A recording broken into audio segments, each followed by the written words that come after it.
Welcome students. आज engineering drawing first के lecture number 9 में हम लोग बहुत ही इंपॉर्टेंट टॉपिक जिसका नाम है थ्योरी ऑफ प्रोजेक्शन पढ़ने वाले हैं। ठीक है, ये नया टॉपिक आपका स्टार्ट कर रहे हैं यहाँ से, जो कि ऑर्थोग्राफिक प्रोजेक्शन के ऊपर होगा। तो ऑर्थोग्राफिक प्रोजेक्शन को पढ़ने से पहले हम लोग को जो भी थ्योरी है प्रोजेक्शन से रिगार्डिंग, जो भी थ्योरी है उसको हमें पहले पढ़ना होता है। ठीक है, इसलिए यहाँ पर देख लेते हैं थोड़े से जो कॉन्सेप्ट हैं जो हमें पता होने चाहिए before going to the orthographic projection. हम उन कॉन्सेप्ट को समझ लेते हैं। ठीक है, तो देखिए यहाँ पर थ्योरी ऑफ प्रोजेक्शन में देखिए सबसे पहले यहाँ पर मीनिंग देख लेते हैं कि प्रोजेक्शन का मीनिंग क्या होता है। ठीक है, डिक्शनरी में जो मीनिंग है इसका मीनिंग देख लेते हैं। तो देखिए प्रोजेक्शन का मीनिंग होता है to throw something in forward direction, यानी कि किसी चीज को आगे की ओर फेंकना। ठीक है, तो यहाँ पर हम लोग क्या करते हैं, कोई जो ऑब्जेक्ट है उसके इमेज को थ्रो करते हैं, यानी कि फेंकते हैं किसके ऊपर, प्लेन ऑफ प्रोजेक्शन के ऊपर। ठीक है, तो यहाँ पर इस चीज को हमें ध्यान रखना है कि to throw something in forward direction is the meaning of projection. ठीक है, अब यहाँ पर देख लेते हैं एलिमेंट्स क्या है यहाँ पर हमारे प्रोजेक्शन के। तो देखिए क्या इंपॉर्टेंट यहाँ पर एलिमेंट्स हैं। यहाँ पर 4 हमारे इंपॉर्टेंट एलिमेंट्स हैं प्रोजेक्शन के रिगार्डिंग। पहला है ऑब्जेक्ट, फिर है ऑब्जर्वर, फिर है प्रोजेक्टर्स जिनको हम लोग लाइन ऑफ साइट्स भी बोलते हैं, और लास्ट में हमारा प्लेन ऑफ प्रोजेक्शन। ठीक है, इनको यहाँ पर आप इस इमेज के थ्रू आप यहाँ पर देख सकते हैं। देखिए यहाँ पर ये हमारा ऑब्जेक्ट है।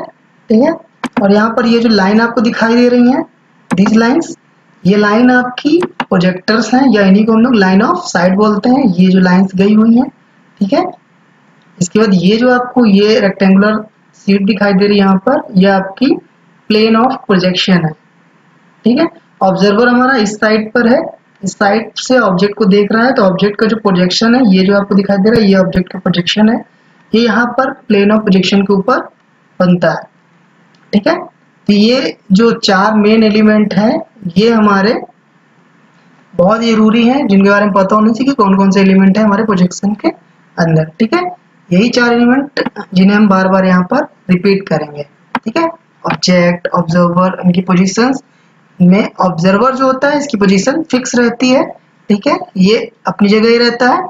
ऑब्जेक्ट हमारा एक जगह से दूसरी जगह मूव करता रहता है। ठीक है, चलिए अभी देख लेते हैं हम लोग इसका क्लासिफिकेशन ऑफ प्रोजेक्शन।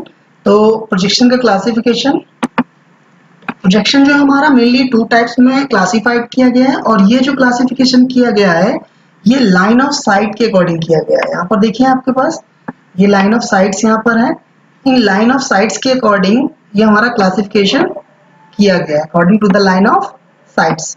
अगर वो पैरेलल हैं, ठीक है, ईच अदर, एक दूसरे के पैरेलल हैं, तो वहां पर हमारा पैरेलल प्रोजेक्शन होता है।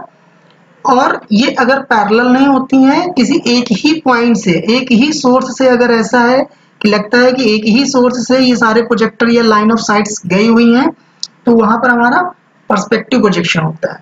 ठीक है, जैसे यहाँ पर हम बात करें अपने इस डायग्राम में, ये वाले फिगर पे, तो ये आपका पैरेलल प्रोजेक्शन है। देखिए ये जो लाइन है, ये लाइंस, ये सभी लाइंस आपस में क्या है, पैरेलल है। तो ये हमारा पैरेलल प्रोजेक्शन का एग्जाम्पल यहाँ पर बना हुआ है।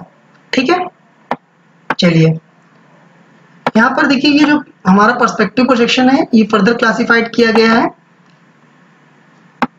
2 टाइप्स में, aerial perspective projection, then linear perspective projection.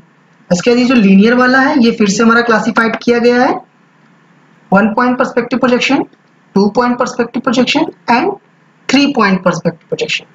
ठीक है, इसके बाद देखिए जो हमारा यहाँ पर पैरेलल है इसको भी क्लासिफाइड किया गया है। ये हमारा 3 टाइप से क्लासिफाइड हुआ है, ऑर्थोग्राफिक, ऑब्लिक एंड एक्सैनोमेट्रिक। ठीक है, ऑर्थोग्राफिक का फर्दर क्लासिफिकेशन है यहाँ पर first angle projection, second angle projection, third angle projection and fourth angle projection. ठीक है, ऑब्लिक का भी हमारा फर्दर क्लासिफिकेशन है cabinet, cavalier, planographic, sets and shadows, and last में ये जो हमारा एक्सैनोमेट्रिक है इसका भी क्लासिफिकेशन किया गया है। देखिए यहाँ पर इसके अंदर आता है हमारा आइसोमेट्रिक, डायमेट्रिक एंड ट्राइमेट्रिक।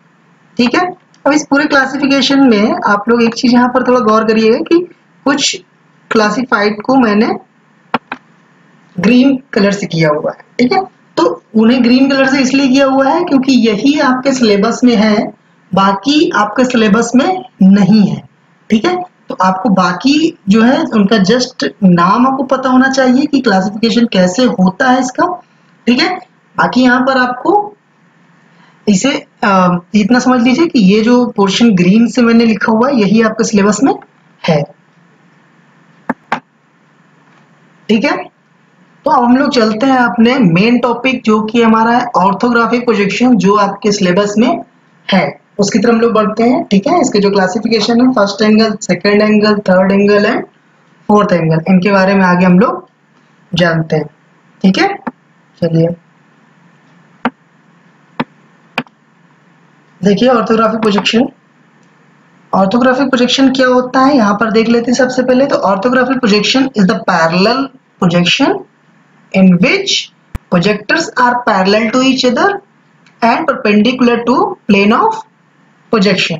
ठीक है, यानी कि यहाँ पर जो हमारा प्लेन होता है वो परपेंडिकुलर यानी 90 डिग्री पे होता है ऑब्जेक्ट के बीच में। ठीक है, यानी जो प्रोजेक्टेड साइड्स होंगी वो हमारी 90 डिग्री पर जाएंगी और पैरेलल टू ईच अदर होगी। ठीक है, इसके बाद यहाँ पर देख लेते हैं कि हमारे पास कुछ यहाँ पर प्रिंसिपल व्यूज होते हैं।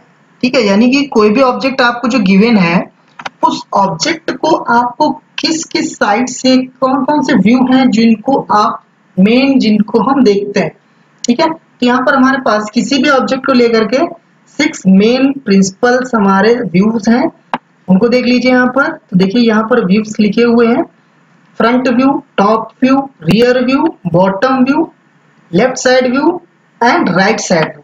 ये हमारे 6 प्रिंसिपल व्यूज हैं और ये जो प्रिंसिपल व्यूज हैं इनका प्रोजेक्शन ऑफ प्लेन क्या है, यानी कि ये किस प्लेन पर बनते हैं। तो इनको देख लेते हैं। यहाँ पर जो हमारा फ्रंट व्यू है ये वर्टिकल प्लेन पे बनता है, टॉप व्यू हॉरिजॉन्टल प्लेन पे बनता है, रियर व्यू वर्टिकल प्लेन पर, बॉटम व्यू हॉरिजॉन्टल प्लेन पर and left side view auxiliary vertical plane, इसको हम लोग प्रोफाइल प्लेन भी बोलते हैं, and right side view auxiliary vertical plane पे बनते हैं।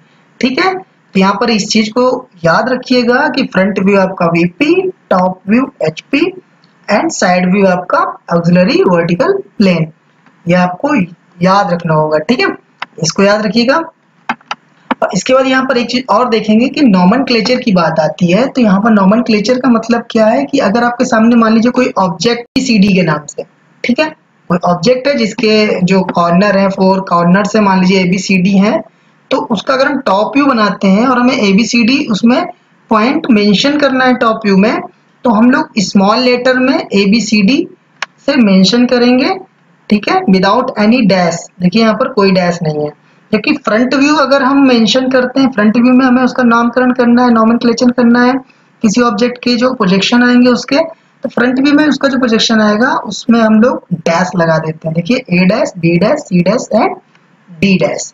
वही साइड व्यू अगर हम बना रहे हैं उसका, तो साइड व्यू में जो नॉमेनक्लेचर यूज किया जाता है स्मॉल लेटर में एंड डबल डैश यूज करते हैं, A double dash, B double dash, C double dash and D double dash. ठीक है, और एक पॉइंट जो बहुत ज्यादा इंपॉर्टेंट है उसको भी देख लेते हैं कि अगर हमारा कोई भी पॉइंट हमको विजिबल नहीं है, सपोज मान लीजिए हम ऑब्जेक्ट को देख रहे हैं, ऑब्जेक्ट हम एक साइड देख सकते हैं, बट जो पीछे अगर कोई साइट है ऑब्जेक्ट में और उस साइड पर भी उसका कुछ नॉमेनक्लेचर होगा, कोई पॉइंट होगा, ABCD कुछ पॉइंट हो सकता है। तो मान लीजिए आप इधर से देख रहे हो, आपको B पॉइंट दिखाई दे रहा है बट A पॉइंट दिखाई नहीं दे रहा, यानी B आपके सामने है और उसके जस्ट पीछे A है, A आप देख नहीं सकते। तो अगर आप उसको देख नहीं सकते हैं बट उसका प्रोजेक्शन तो बनाएंगे, तो प्रोजेक्शन बनाएंगे इन दैट केस आप उस पॉइंट को ब्रैकेट में रखेंगे इस तरह से। ठीक है, जो पॉइंट आपको दिखाई दे रहा है वो तो नॉर्मल चलेंगे, जो नहीं दिखाई देंगे उसको आप ब्रैकेट में रखेंगे। अगर वो टॉप व्यू है तो नॉर्मल जैसे बना है A ऐसे ही रहेगा, अगर फ्रंट व्यू होगा तो A के ऊपर डैश लग जाएगा, साइड व्यू होगा तो A के ऊपर डबल डैश लग जाएगा। ठीक है, तो आई थिंक आप लोगों को यहाँ पर नामकरण भी समझ में आ गया होगा। ये बहुत इंपॉर्टेंट है, जब हम लोग प्रोजेक्शन ऑफ पॉइंट से स्टार्ट करेंगे इसके नेक्स्ट वाले लेक्चर पे, तब आपको वहां पर इन सब चीजों का महत्व, इन सब चीजों की वैल्यूज आपको समझ में आएगी। तो देखिए इतना समझने के बाद हम लोगों को यहाँ पर एक चीज समझनी है कि जो हमारा कोऑर्डिनेट सिस्टम होता है, तो कोऑर्डिनेट सिस्टम क्या है हमारे पास, ठीक है। तो कोऑर्डिनेट सिस्टम यहाँ पर मेनली देख लेते हैं कि कैसे हमारा कोऑर्डिनेट सिस्टम काम करता है, ठीक है, ऑर्थोग्राफिक में।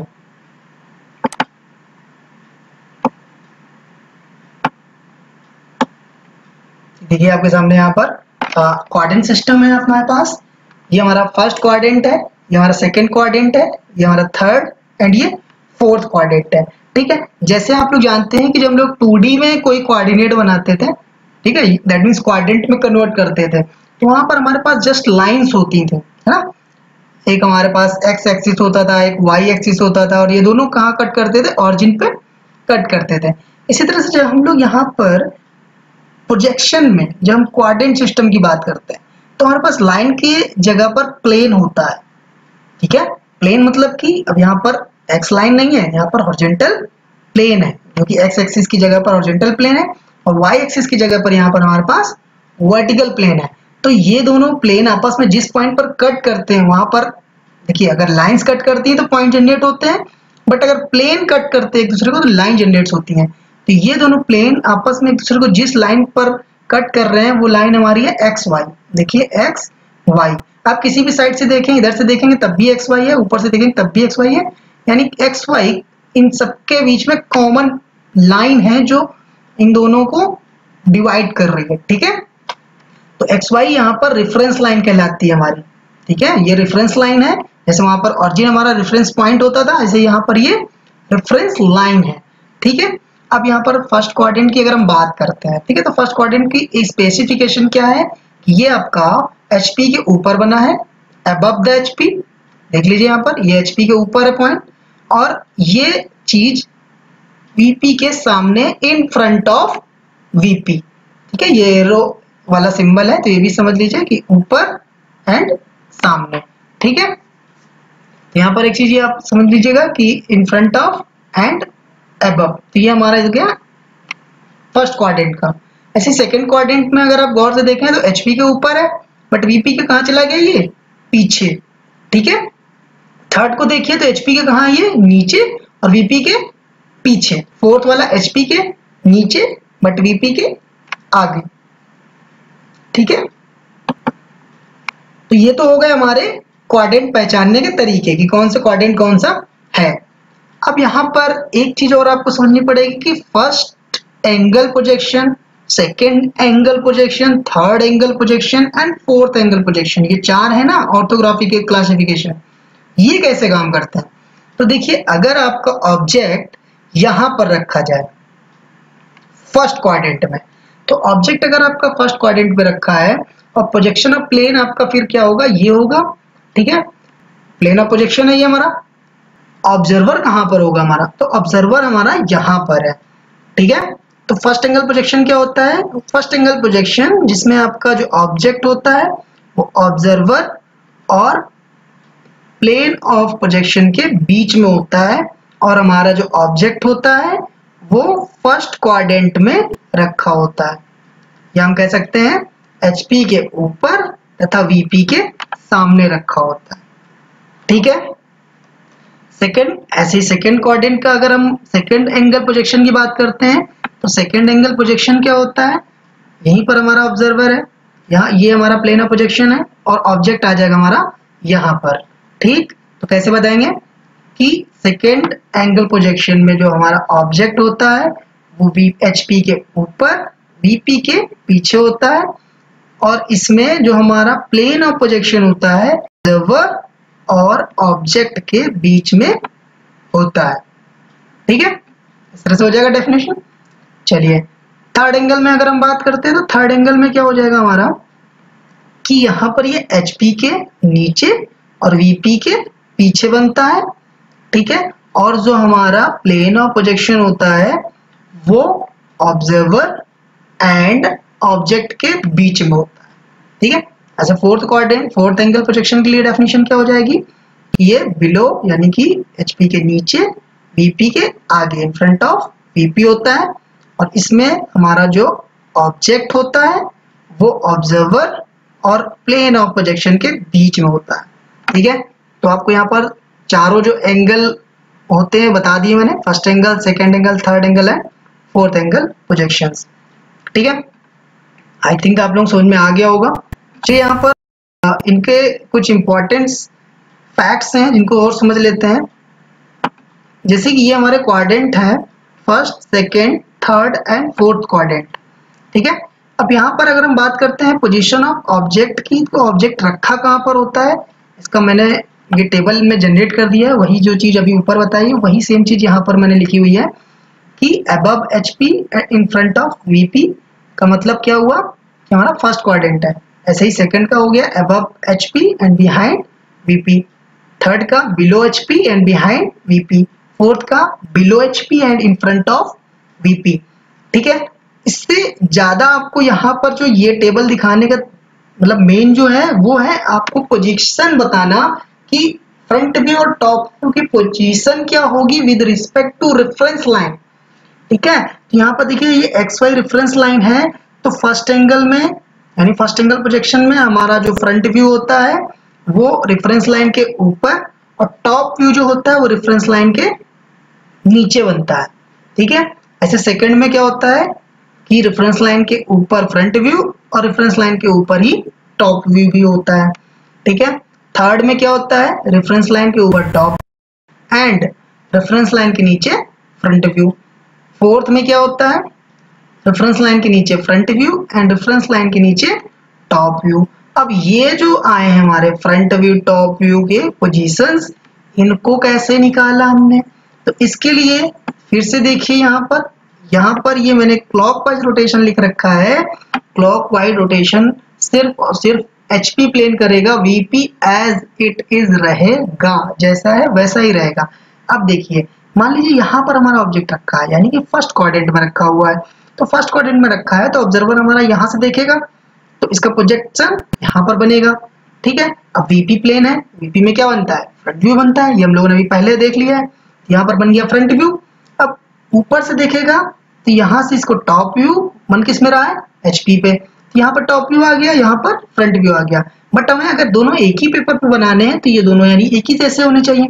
VP तो मूव कर नहीं सकता है, तो HP को क्या करेंगे, क्लॉकवाइज रोटेट कर देंगे 90 डिग्री।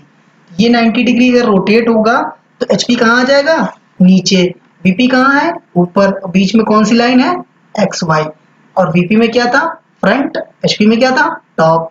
तो XY लाइन के ऊपर बना फ्रंट व्यू और नीचे बना टॉप व्यू फर्स्ट एंगल में। इसी तरह से हमने निकाला है सेकंड का, सेकंड वाले में यहाँ पर रखा है, यहाँ से ऑब्जर्वर देखेगा तो यहाँ पर बन जाएगा फ्रंट, कोई प्रॉब्लम नहीं है, टॉप बन गया यहाँ पर, कोई प्रॉब्लम नहीं है। बट अब ये 90 डिग्री ऐसा क्लॉकवाइज जब घूमेगा तो ये आ जाएगा इसी VP के ऊपर, यानी HP VP दोनों एक ही प्लेन हो गए और इस पे टॉप बना था तो टॉप और फ्रंट दोनों यहाँ पर आ गए और XY लाइन नीचे है, दोनों कहाँ है, XY लाइन के ऊपर। ठीक है, अभी अगर यहाँ पर हम बना रहे हैं तो यहाँ पर देखिए ये वाला जो है हमारा HP, यहाँ बनेगा टॉप और ये टॉप घूम करके 90 डिग्री में ऊपर चला जाएगा और यहाँ पर बनेगा हमारा फ्रंट। तो देखिए यहाँ पर आया टॉप और बीच में आई XY लाइन और यहाँ पर आया हमारा फ्रंट। ठीक है, तो इस तरह से वहां बनाया है। ऐसे ही चौथे में हो जाएगा कि ये आपका नीचे चला जाएगा तो फ्रंट और टॉप दोनों XY के नीचे यानी रेफरेंस लाइन से नीचे बन जाते हैं। तो आई थिंक आप लोगों को समझ में आ गया होगा कि जो टेबल मैंने ये वाली टेबल जो बनाई है इसमें ये चीज कैसे बनाई है ये आपको समझ में आ गया होगा। ठीक है, रोटेशन की हद से बनाई थी और आप लोग इतना लर्न भी कर लें, थोड़ा इजी रहता है। ठीक है, और यहाँ पर एक रीजन भी मिलता है कि जो second angle and fourth angle projection होते हैं वो क्यों नहीं आते हैं। प्रोजेक्शन ऑफ पॉइंट्स में तो हम लोग यूज करते हैं बट इसके ऊपर जब जाते हैं projection of line, projection of planes, projection of solids, तो वहां पर इनको यूज नहीं करते हैं क्योंकि वहां पर प्रॉब्लम आती है ओवरलैपिंग की, क्योंकि फ्रंट व्यू और टॉप व्यू दोनों एक ही जगह हो जाते हैं। तो जैसे ही एक से ज्यादा पॉइंट्स बनते हैं यानी लाइन बनाते हैं तो वहां पर ओवरलैपिंग होने लगती है और ओवरलैपिंग की प्रॉब्लम की वजह से हम लोग second angle projection and fourth angle projection को यूज नहीं कर सकते हैं। ठीक है, यहाँ पर first angle and third angle he use में आते हैं, जिसमें से थर्ड एंगल प्रोजेक्शन आपका यूरोपियन है यानी कि यूरोप की जो कंट्रीज हैं यानी अमेरिका, इंग्लैंड वगैरह इसको यूज करते हैं। और इंडिया में चलता है फर्स्ट एंगल प्रोजेक्शन।